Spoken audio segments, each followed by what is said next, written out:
the fact that we are having a conversation, so many of us as heads of state from our good continent, and we're discussing food, is not a very interesting thing to do.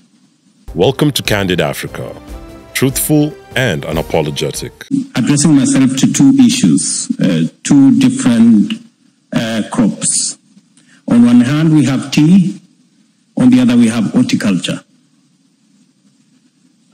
Just to give you some numbers, tea, we have close to 650,000, 700,000 farmers.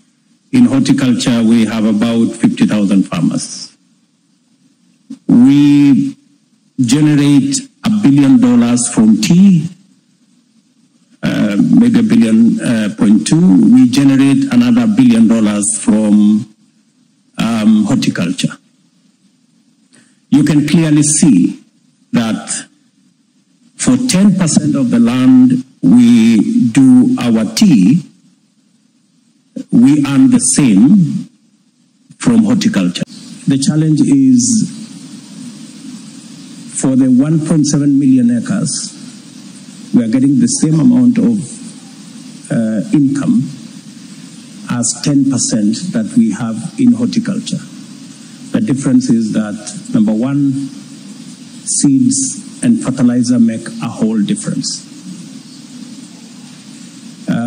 Our seed investment, fertilizer investment in horticulture is higher than our tea, and the difference is as day as night.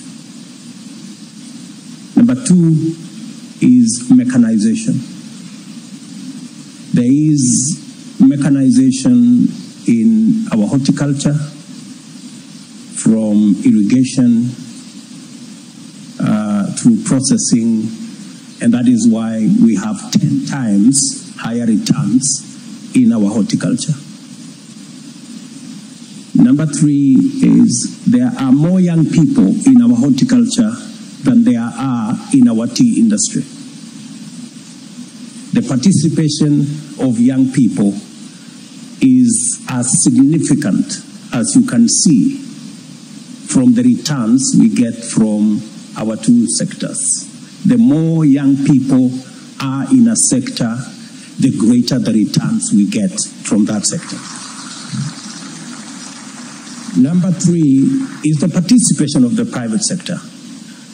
We have a greater participation of the private sector in our horticulture sector than we do in our tea sector. Again, the returns are tenfold. And finally, is technology. The greater the participation of technology, the greater the infusion of technology, the better the return for our agricultural sector. In conclusion, let me say that the fact that we are having a conversation, so many of us as heads of state from our good continent, and we're discussing food, is not a very interesting thing to do. I think we should be discussing beyond food 60 years after independence.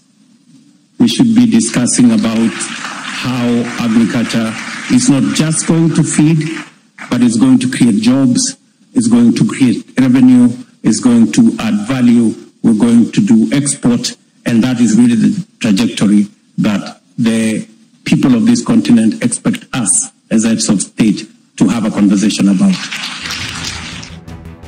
Did you like or hate what you heard? Let us know in the comments below, and if you want more candid speeches like this, be sure to like, subscribe, and hit the notification bell to catch all our latest videos. And please feel free to leave your suggestions, news tips, or topics about Africa you'd like us to cover.